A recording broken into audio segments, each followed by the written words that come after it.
हमारे इस YouTube channel के सेगमेंट फास्ट न्यूज में आप तमाम का इस्तकबाल है। इस वीडियो में आप देख सकते हैं कम मिनटों में बहुत ज्यादा खबरें। तो आइए शुरू करते हैं वीडियो को और देखते हैं आज की ताजा तरीन खबरें। वीडियो मंजर-आम पर आने के बाद घटकेसर में पुजारी पर जानवरों पर जुल्म का मुकदमा दर्ज। अघोरी काली मंदिर घटकेसर हैदराबाद के पुजारी पर जुमेरात 10 अक्टूबर को नवरात्रि त्यौहार के दौरान कुर्बानी के लिए जानवरों पर जुल्म करने का मुकदमा दर्ज किया गया। मुलजिम पुजारी, जिसकी शनाख्त गणपितका नरसिम्हा उर्फ अघोरी गुरु राजा स्वामी के नाम से हुई है, जो अपना नाम से एक मशहूर इंस्टाग्राम चैनल का मालिक है, इसने एक जानवर का सरखलम किया। बज़ाहिर एक बकरी की वीडियो पोस्ट की और इसका खून एक हिंदू देवी की मूर्ति को पेश किया, जो वायरल हो गया। जानवरों की फलाह और बहबूद के कारकुन गौतम ने पुलिस में शिकायत दर्ज करवाई, जिसके बाद पुजारी के खिलाफ सेक्शन 325 BNS यानी किसी भी जानवर को मारने, जहर देने, माजूर करने या बेकार करने के लिए और 11(1)(1) के तहत मुकदमा दर्ज किया गया है। जानवरों का एक्ट तफ्तीश जारी है। AP जानवरों और परिंदों की कुर्बानी के कानून 1950 के मुताबिक मजहबी मकासद के लिए जानवरों की कुर्बानी सख्ती से ममनू है। हैड्रा और मूसा रिवर फ्रंट प्रोजेक्ट पर असेंबली इजलास की तलबी का इम्कान। हैड्रा की सरगर्मियों को अपोजिशन के मुसलसल निशाना बनाने पर रेवंत रेड्डी हुकूमत ने अवाम के रूबरू हक़ाइक़ पेश करने के लिए असेंबली का खुसूसी इजलास तलब करने का फैसला किया है। इसके अलावा हैड्रा और मूसा रिवर फ्रंट प्रोजेक्ट पर कुल जमाती इजलास तजवीज़ ज़ेर गौर है। वाज़ेह है कि हालिया अरसे में ज़ख़ायर आब के FTL इलाके में तामीर की गई गैर कानूनी इमारतों को हैड्रा से मुनहदम किया गया। मूसा रिवर फ्रंट प्रोजेक्ट के तहत मूसा नदी के करीब बसने वाले खानदानों को मुंतकिल किया गया और मकानात मुनहदम किए गए। अपोजिशन BRS और BJP ने हैड्रा और मूसा रिवर फ्रंट प्रोजेक्ट के खिलाफ मुहिम शुरू की है। CPI और CPM और मजलिस ने भी तहफ़्फ़ुज़ात का इजहार किया है। ज़राए के मुताबिक चीफ मिनिस्टर ने असेंबली का मुख्तसर इजलास तलब करने का फैसला किया है ताकि हैड्रा और मूसा रिवर फ्रंट पर मुबाहिस हो सकें। दशहरे के लिए आंध्र प्रदेश के अफराद की रवानगी। हैदराबाद टू विजयवाड़ा शाहराह पर ट्रैफिक जैम। तेलंगाना के मुख्तलिफ अजला बशमुल दारुल हुकूमत हैदराबाद में आंध्र प्रदेश के मुक़ीम अफराद बड़ी तादाद में दशहरा फेस्टिवल मनाने के लिए अपनी आबाई रियासत को रवाना हो रहे हैं, जिसकी वजह से हैदराबाद टू विजयवाड़ा शाहराह पर घंटों ट्रैफिक जैम दिखाई दे रही है। ज़िले यादाद्री भोंगिर के चोटप्पल में भी यही सूरत हाल है, जहाँ पतंगी टोल प्लाजा पर कई किलोमीटर तक गाड़ियाँ ठहरी हुई हैं। पुलिस को ट्रैफिक के बहाव को मामूल के मुताबिक लाने के लिए सख्त दुश्वारियों का सामना करना पड़ रहा है। एक ही दिन गैर मामूली तादाद में इस कौमी शाहराह पर गाड़ियों की आमद की वजह से पुलिस ने मोटरसाइकिल सवारों को मुतबादिल रास्ता अख्तियार करने का मशवरा दिया है। मलून नरसिंहानंद के खिलाफ सख्त कार्रवाई का मुतालबा। मस्जिद रहमुद्दीन मोइन बाग के इमाम व खतीब आली जनाब मौलाना डॉक्टर मोहम्मद फरीदुद्दीन नक्शबंदी साहब की क़यादत में कल बाद नमाज जुमा मुसल्लियान के हमरा मलून नरसिंहानंद के खिलाफ एहतजाज किया गया और इसके खिलाफ सख्त दफ़ात के तहत मुकदमा दर्ज करते हुए फौरी सख्त कार्रवाई करने का मुतालबा भी किया गया। मौलाना डॉक्टर फरीदुद्दीन नक्शबंदी ने कहा कि मुसलमान हर चीज़ को बर्दाश्त कर सकता है, लेकिन रसूल अकरम सल्लल्लाहु अलैहि वसल्लम की शान में गुस्ताखी हरगिज़ बर्दाश्त नहीं कर सकता। मौलाना ने BJP हुकूमत से भी मुतालबा क्या है कि मलून के खिलाफ बिला ताखिर सख्त कार्रवाई करे। मौलाना ने कहा कि इस्लाम अमन वाला मजहब है और किसी भी मजहब या मजहबी शख्सियत के खिलाफ गुस्ताखी की इजाज़त नहीं देता। उन्होंने कहा कि मलून नरसिंहानंद के इश्तियाल अंगेज बयानात से मुल्क की पुरअमन फिजा मुतासिर हो रही है और हिंदू मुस्लिम इत्तेहाद को नुकसान पहुँचाने की कोशिश की जा रही है। और मौलाना मुफ्ती सलमान अजहरी साहब के लिए उन्होंने जल्द रिहाई की दुआ की और कहा कि आशिक़ रसूल मुफ्ती साहब के खिलाफ सख्त केसेस बुक किए गए और नरसिंहानंद जैसे गुस्ताखों के खिलाफ कोई ठोस कार्रवाई नहीं की जा रही है। मौलाना ने जोर देते हुए हुकूमत हिंद से मुतालबा किया है कि मलून के खिलाफ जल्द से जल्द सख्त कार्रवाई की जाए और इस मलून की तस्वीर को नजर आतिश किया गया। मौलाना ने एहतिजाज करने वालों से अपील की है कि एहतिजाज के दौरान गुस्ताख की तस्वीर को जलाते वक्त ये एहतियात करें कि अल्लाह रसूल के नाम की बेअदबी ना हो और सिर्फ मलून की तस्वीर जले। इस एहतिजाज में मौलाना के अलावा मस्जिद के मुसल्लियान भी मौजूद थे। ग्रुप 3 के तहत एग्जाम्स उम्मीदवारों को इत्तला। तेलंगाना पब्लिक सर्विस कमीशन ने ग्रुप 3 के उम्मीदवारों के हॉल टिकट की इजराई से मुताल्लिक़ ऐलान किया है। ग्रुप 3 के एग्जाम्स जो 17 और 18 नवंबर को होने वाले हैं, इनके हॉल टिकट 10 नवंबर से जारी किए जाएंगे। ग्रुप 3 के एग्जाम्स में जुमला 3 पर्चे होंगे। 17 नवंबर की सुबह जनरल स्टडीज़ का एग्जाम होगा। दोपहर के वक्त हिस्ट्री, पॉलिटिक्स एंड सोसाइटी का एग्जाम लिया जाएगा। 18 नवंबर को इकोनॉमी एंड डेवलपमेंट से मुताल्लिक़ एग्जाम होगा। इस एग्जाम के लिए नमूना OMR शीट कमीशन की वेबसाइट पर रखी गई है। इसी तरह हॉल टिकट्स के हवाले से ज़रूरी एहतियाती तदाबीर भी TSPSC ने जारी की है। याद रहे कि 30 दिसंबर 2022 को ग्रुप 3 के 13,375 मुलाजिमतों के लिए नोटिफिकेशन जारी किया गया था। हैदराबाद में दुर्गा की मूर्ति को नुकसान पहुंचाने का वाकया, मुलजिम अंदरून चंद घंटे गिरफ्तार। हैदराबाद में दुर्गा की मूर्ति को नुकसान पहुंचाने वाले शख्स को पुलिस ने गिरफ्तार कर लिया। वाज़ेह है कि कल रात नामपल्ली नुमाइश ग्राउंड में बिठाई गई दुर्गा की मूर्ति को नुकसान पहुंचाया गया था, जिसके बाद से अफवाहों का बाजार गर्म हो गया था। सेंट्रल जोन पुलिस ने फौरी हरकत में आते हुए कई टीमें तश्कील दी और अंदरून चंद घंटे मुलजिम को फीलखाना इलाके से गिरफ्तार कर लिया गया। मुलजिम की शनाख्त कृष्णैया गौड़ के तौर पर की गई है और वो नागर कर्नूल का रहने वाला बताया गया है। पुलिस के मुताबिक मुलजिम का ज़हनी तवाज़ुन ठीक नहीं है। वो कल रात नामपल्ली नुमाइश ग्राउंड में दाखिल हो गया था और रात वहीं रुक गया। सुबह के अव्वली सातों में इसे भूख लग रही थी और वो खाना तलाश करते हुए दुर्गा की मूर्ति के पंडाल के पास पहुंचा, जहां इसने पूजा के सामान वगैरह को नुकसान पहुंचाया और मूर्ति को भी नुकसान पहुंचाया। सीसीटीवी फुटेज की मदद से मुलजिम की शनाख्त करते हुए इसे गिरफ्तार कर लिया गया। पुलिस ने सोशल मीडिया पर फैलाई जा रही इन अफवाहों की तरदीद की कि ये फिरकावाराना नवीयत का वाकया है।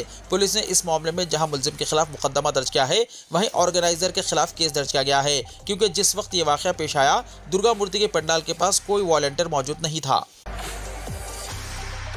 हैदराबादी क्रिकेटर मोहम्मद सिराज ने डिप्टी सुपरिटेंडेंट ऑफ पुलिस का ओहदा संभाल लिया। क्रिकेटर मोहम्मद सिराज ने जुमे को तेलंगाना में डिप्टी सुपरिटेंडेंट ऑफ पुलिस यानी डीएसपी के तौर पर अपने ओहदे का बाकायदा आगाज किया। ये तकर्रुरी वज़ीर आला ए रेवंत रेड्डी की जानिब से किए गए वादे की तकमील है, जिन्होंने पहले ऐलान किया था कि सिराज को क्रिकेट में इनकी कामयाबियों के इतराफ में एक अहम ग्रुप 1 हुकूमत के ओहदे से नवाजा जाएगा। ये तकर्रुरी तेलंगाना हुकूमत के खेलों और खिलाड़ियों की हिमायत के अज़्म को उजागर करती है, जिसका मकसद मुस्तक़बिल के टैलेंट को फ़रोग़ देना है। डीएसपी के ओहदे के साथ साथ रियासती हुकूमत ने सिराज को जुबली हिल्स के रोड नंबर 78 पर 600 मुरब्बा गज जमीन भी अलॉट की है, जो इनकी आईसीसी T20 वर्ल्ड कप में शानदार कारकर्दगी के बाद की गई है। मोहम्मद सिराज अब डीएसपी के तौर पर अपनी नई जिम्मेदारियां संभालेंगे। सिराज की क्रिकेट और अवामी खिदमत में शिराकतें इनके आजिज़ पस मंजर से कौमी अलामत तक के सफ़र की अक्कासी करती है। तेलंगाना के सिद्दीपेट में एक ही खानदान के 4 बेटियों को मिली सरकारी कॉलेज में एमबीबीएस की सीट। तेलंगाना के जिले सिद्दीपेट में एक ही खानदान की 4 लड़कियों ने सरकारी मेडिकल कॉलेजों में एमबीबीएस की सीटें हासिल की हैं। इनके वालिदैन रामाचंद्रम और शारदा ने अपनी बेटियों की कामयाबियों पर फख्र का इजहार किया है। उनकी सबसे बड़ी बेटी ममता ने 2018 में एमबीबीएस की सीट हासिल की थी और अब वो अपनी तालीम मुकम्मल करके बतौर डॉक्टर काम कर रही हैं। इनकी दूसरी बेटी माधवी को साल 2020 में एमबीबीएस में दाखिला मिला और वो इस वक्त अपनी डिग्री हासिल कर रही हैं। इस साल इनकी सबसे छोटी बेटियों रोहिणी और रोशनी ने भी एमबीबीएस की सीटें हासिल की। रामचंद्रम ने इस कामयाबी का सेहरा जिले में कायम मेडिकल कॉलेज को दिया, जिसने इनकी बेटियों को मुकामी तौर पर तालीम हासिल करने के लिए मौके फराहम किए। इस जोड़े ने साबिक वज़ीर टी हरीश राव से मुलाकात की और साबिक वज़ीर आला के चंद्रशेखर राव की क़यादत में उनके ज़िले में मेडिकल कॉलेज के क़याम पर इजहार तशक्कुर किया। उन्होंने कहा कि तेलंगाना की तश्कील ने यह मुमकिन बनाया कि मुकामी तलबा को मेडिकल की तालीम के लिए कहीं और ना जाना पड़े। हरीश राव ने चारों बेटियों को मुबारकबाद दी, इनकी कामयाबियों को सराहा और कहा कि यह ख़ानदान के लिए फ़ख्र का लम्हा है। उन्होंने मज़ीद कहा कि मेहनत और लगन से वालिदैन के ख्वाबों को पूरा करना वाकई एक काबिल फ़ख्र कामयाबी है। बेघर अफराद को 5 लाख रुपए की तामीरी मदद। इंदिरम्मा इमकाना प्रोग्राम के तहत 4.5 लाख मकानात की तामीर। तेलंगाना हुकूमत ने इंदिरम्मा इमकाना प्रोग्राम के आगाज़ का ऐलान किया है, जिसके जरिए रियासत में पहले मरहले के तहत 4.5 लाख नए मकानात की तामीर के लिए बेघर अफराद को फ़ीकस 5 लाख रुपए की तामीरी मदद फराहम की जाएगी। इस ताल्लुक से सेक्रेटरी महकमा इमारत और शवारे ने जुमे को अहकाम भी जारी कर दिए हैं। हुकूमत ने इस मकसद के लिए ग्राम पंचायत और बल्दी वार्ड सतह पर इंदिरम्मा कमेटियाँ भी तश्कील देने का फैसला किया है, जिसमें मुकामी और दूसरे मुतल्लिक़ अफराद को शामिल किया जाएगा। मुतल्लिक़ अज़ला के कलेक्टर्स इंदिरम्मा इमकाना प्रोग्राम पर अमलावरी के लिए ये कमेटियां तश्कील देंगे। ग्राम पंचायत सतह पर सरपंच या ग्राम पंचायत के स्पेशल ऑफिसर को कमेटी का सदर नशीन मुकर्रर किया जाएगा, जबकि अरकान की हैसियत से सेल्फ हेल्प ग्रुपों की 2 खवातीन, तरक्याती सरगर्मियों में दिलचस्पी रखने वाले देहात के 3 मुकामी अफराद को शामिल किया जाएगा। इनमें कम अज़ कम एक रुकन पसमानदा तबका और दूसरा रुकन SC या ST तबके का होगा। पंचायत सेक्रेटरी को कन्वीनर मुकर्रर किया जाएगा। बल्दी वार्ड सतह पर सदर नशीन की हैसियत से काउंसलर या कॉर्पोरेटर को मुकर्रर किया जाएगा। अरकान में सेल्फ हेल्प ग्रुपों की 2 खवातीन, तरक्याती सरगर्मियों में दिलचस्पी रखने वाले देहात के 3 मुकामी अरकान शामिल किए जाएंगे। इनमें BC तबके का 1 रुकन और SC या ST तबके का 1 रुकन शामिल रहेगा। वार्ड ऑफिसर को कन्वीनर मुकर्रर किया जाएगा। रियासती हुकूमत ने तमाम अजला के कलेक्टरों को 12 अक्टूबर तक इंदिरम्मा कमेटियां तश्कील देने की हिदायत की है और कहा कि कमेटी के इन अरकान के लिए मंडल और बल्दी सतह पर ओरिएंटेशन प्रोग्राम मुनक्किद किए जाएं। आइंदा 3 दिन तक शहर और अजला में बारिश का इम्कान। दोनों शहरों हैदराबाद और सिकंदराबाद के कई इलाकों में जुमे की सपहर अचानक मौसलाधार बारिश रिकॉर्ड की गई और महकमे मौसमियात के मुताबिक आइंदा 3 दिन के दौरान दोनों शहरों के अलावा रियासत के मुख्तलिफ अजला में मौसलाधार और हल्की बारिशों का इम्कान है। महकमे मौसमियात की जानिब से की गई पेशकशी में कहा गया है कि दोनों शहरों में मौसलाधार बारिश के इम्कान हैं, जबकि शहर हैदराबाद में दशहरा त्यौहार का जोश व खरोश देखा जा रहा है, लेकिन बारिश की वजह से इस जोश के मांद पड़ने के खदशात पैदा होने लगे हैं। जुमे की सपहर और शाम के औकात में शहर के मुख्तलिफ इलाकों जुबली हिल्स, बंजारा हिल्स, खैरताबाद, सोमाजीगुड़ा, बहादुरपुरा, अमीरपेट, कोकटपल्ली, खुतबुल्लापुर, फिल्मनगर, सिकंदराबाद, माधापुर, हाईटेक सिटी, चंद्रानगुट्टा, याकुतपुरा, फलकनुमा, बंदलागुड़ा, हयातनगर, वनस्थलीपुरम, एलबी नगर, कुत्तापेट, नागुल, नाचाराम, अंबरपेट के अलावा तारनाका, रामंतापुर, उप्पल, मुशीराबाद, हबशीगुड़ा और दीगर इलाकों में मुख्तसर वक्फे के लिए मौसलाधार बारिश के सबब आवाम को मुश्किलात का सामना करना पड़ा। दोपहर से ही शहर के कई इलाकों में मतलाबार आलूद रहा और कई मुकामात पर वक्फे से बूंदाबांदी और हल्की और तेज बारिश का सिलसिला जारी रहा। लेकिन शाम के वक्त होने वाली अचानक मौसलाधार बारिश के नतीजे में कई सड़कों पर ट्रैफिक जाम के मसाइल की शिकायत मौसूल हुई। महकमे मौसमियात ने तेलंगाना के बास अजला के लिए आइंदा 3 दिन के दौरान जर्द अलर्ट जारी करते हुए इन अजला में मौसलाधार बारिश की पेशकशी की है और कहा है कि खलीज बंगाल में पैदाशुदा हवा के दबाव में कमी के नतीजे में रियासत तेलंगाना के अजला के अलावा दोनों शहरों और नवाही और मुजाफाती इलाकों में बारिश के इम्कान जाहिर किए हैं। महकमे मौसमियात के मुताबिक तेलंगाना के जिन अजला में आइंदा 3 दिन के दौरान बारिश का इम्कान है, इनमें आदिलाबाद, आसिफाबाद, मंचिर्याल, निर्मल, महबूबाबाद, वारंगल, सूर्यापेट, नलगुंडा, खम्मम, हनमकुंडा, महबूबनगर, नागर कर्नूल, वनापर्तरी, नारायणपेट, जोगलंबा, गढ़वाल के अलावा दीगर अजला शामिल है। हरियाणा की नई हुकूमत की 15 अक्टूबर को तकरीब हलफबरदारी। हरियाणा की नई बीजेपी हुकूमत की हलफबरदारी तकरीब मंगल 15 अक्टूबर को पंचकुला में मुनक्किद होगी। गवर्नर ने हलफबरदारी की तकरीब की तैयारियों के लिए पंचकुला के जिले डिप्टी कमिश्नर की सदारत में 10 रुकनी कमेटी तश्कील दी है। हरियाणा असेंबली इंतखाबात में बीजेपी ने 48 सीटें जीती है, जो कि अक्सरियत के निशान से 3 ज़्यादा हैं और इसे तीनों आज़ाद अरकान असेंबली की हिमायत भी हासिल है। ज़राए के मुताबिक वज़ीर-ए-आज़म नरेंद्र मोदी के बशमूल कई रियासतों के चीफ मिनिस्टर भी पंचकुला की हलफबरदारी तकरीब में शिरकत करेंगे। उमर अब्दुल्ला ने जम्मू एंड कश्मीर में हुकूमत बनाने का पेश किया है दावा, बताया कब होगी हलफबरदारी। जम्मू एंड कश्मीर असेंबली इंतखाबात में कामयाबी के बाद अब नेशनल कॉन्फ्रेंस हुकूमत बनाने जा रही है। पार्टी रियासत में कांग्रेस के साथ मिलकर हुकूमत बनाने की तैयारी कर रही है। इसी दौरान जुमा 11 अक्टूबर को एनसी लीडर उमर अब्दुल्ला ने राजभवन में लेफ्टिनेंट गवर्नर मनोज सिन्हा को इत्तेहाद का खत सौंपा और हुकूमत बनाने का दावा पेश किया। राजभवन से निकलते हुए उमर अब्दुल्ला ने कहा कि मैं अभी राजभवन से वापस आया हूँ, मैंने अपने इत्तेहाद का खत लेफ्टिनेंट गवर्नर को पेश किया है। हमारा साथ कांग्रेस, आम आदमी पार्टी, CPI-M और कई आज़ाद MLA ने भी दिया है। हम इनकी हिमायत करते हैं। अगर तमाम कार्रवाई ठीक तरीके से हुई तो हलफबरदारी की तकरीब अगले हफ्ते 4 शंबे को होगी। उमर अब्दुल्ला ने मजीद कहा कि मैंने लेफ्टिनेंट गवर्नर से कहा कि जल्द जल्द तारीख तय करें ताकि हलफ लिया जा सके और आवाम की मुंतखब हुकूमत अपना काम संभाल सके।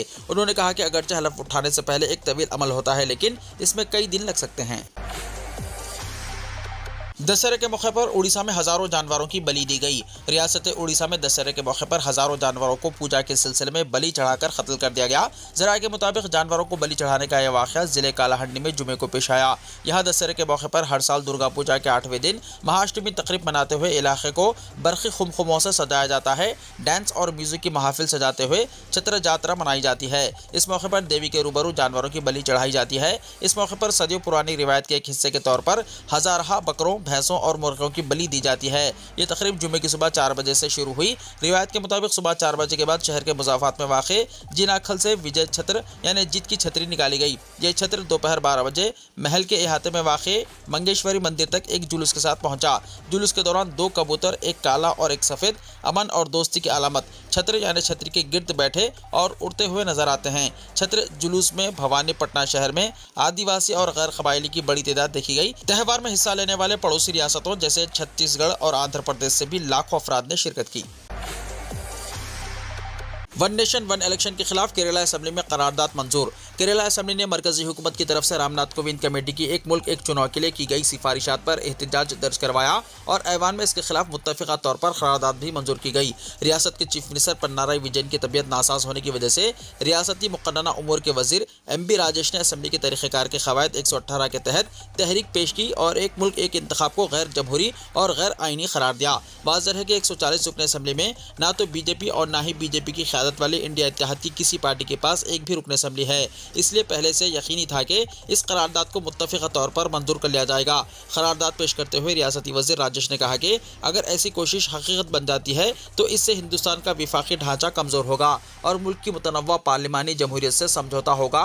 उन्होंने ये भी कहा कि कोविंद कमेटी की रिपोर्ट में अखराजात को कम करने का जिक्र है। उन्होंने कहा कि ऐसा करने के और भी तरीक़े हैं।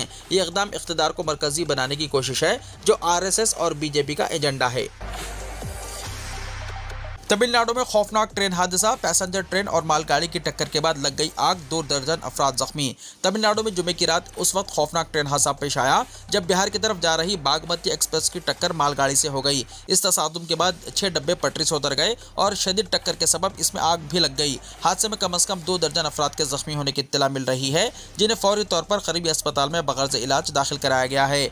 मीडिया रिपोर्ट्स के मुताबिक ये ट्रेन मैसूर से पेरम्बूर होते हुए बिहार के दरभंगा जा रही थी। इसी दौरान ट्रेन की टक्कर तिरुवल्लुर के पास कोरापट्टी रेलवे स्टेशन पर खड़ी मालगाड़ी से हो गई। ये तसादुम जुमे की शब तकरीबन 8:30 बजे पेश आया। इसकी खबर मिलते ही रेलवे अफसरान जाए हादसे पर पहुंच गए और रेस्क्यू ऑपरेशन शुरू कर दिया। जाए हादसे पर एम्बुलेंस और एनडीआरएफ की टीमें भी पहुंच गई हैं। इस हादसे की कई तस्वीरें और वीडियो सोशल मीडिया पर सामने आई हैं, जिनमें पटरी से उतरे और एक तरफ झुके हुए डब्बे साफ देखे जा सकते हैं। कुछ तस्वीरों और वीडियोस में आग का मंजर भी दिखाई दे रहा है। इस हादसे में फिलहाल किसी हलाकत की खबर सामने नहीं आई है। जख्मियों के फौरी इलाज का इंतजाम किया गया है। हादसे की खबर मिलते ही मेडिकल रिलीफ वैन और रेस्क्यू टीम को चेन्नई सेंट्रल से रवाना किया गया। जनूबी रेलवे के जीएम और दीगर सीनियर अफसरान भी जाए हादसे के लिए रवाना हो चुके हैं। इस दरमियान मुसाफिरों और उनके अहल खाना के लिए हेल्पलाइन नंबर भी जारी कर दिया गया है। लोग 04425354151 या 04424354995 पर फोन करके हादसे से मुताल्लिक जानकारी ले सकते हैं। रेलवे अफसरान ने फौरी तौर पर हादसे की जांच भी शुरू कर दी है। रतन टाटा के जानशीन नोएल टाटा। नोएल टाटा को टाटा सन्स के प्रोमोटर टाटा ट्रस्ट का चेयरमैन मुकर्रर किया गया है। टाटा ग्रुप के साबिक चेयरमैन रतन टाटा के इंतकाल के बाद जानशीन के इंतखाब के लिए मुनक्किदा टाटा ट्रस्ट की बोर्ड मीटिंग में यह फैसला किया गया। बोर्ड ने नोएल टाटा को इत्तेफाक राय से टाटा ट्रस्ट का चेयरमैन मुंतखब किया है। नोएल टाटा रतन टाटा के सौतेले भाई हैं और वो फिलहाल टाटा स्टील और वोल्टास समेत कई फेरिस्त बंद कंपनियों के बोर्ड में शामिल हैं। इत्तलात के मुताबिक महली मिस्त्री को टाटा ट्रस्ट का मुस्तकिल ट्रस्टी मुकर्रर किया जा सकता है। महली टाटा ग्रुप के साबिक चेयरमैन आनजहानी साइरस मिस्त्री के रिश्तेदार के भाई हैं। नोएल टाटा को अपनी लो प्रोफाइल क़यादत के लिए जाना जाता है, जो रतन टाटा के ज्यादा अवामी किरदार के बिल्कुल बरअक्स है। उन्होंने पहली बार टाटा ग्रुप में साल 2000 में शमूलियत इख्तियार की थी।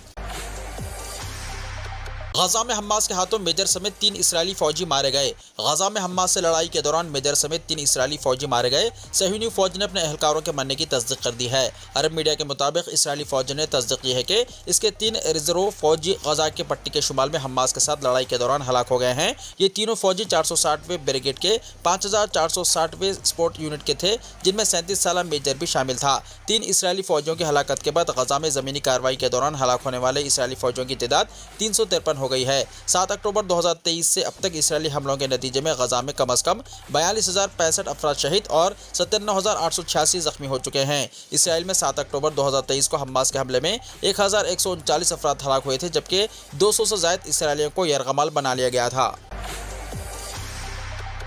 वीडियो को लाइक शेयर कीजिए और हमारे इस YouTube चैनल को सब्सक्राइब करते हुए इसके बेल आइकॉन को भी प्रेस कर लीजिए, ताकि हर आने वाली वीडियो का नोटिफिकेशन सबसे पहले आपको मिलता रहे।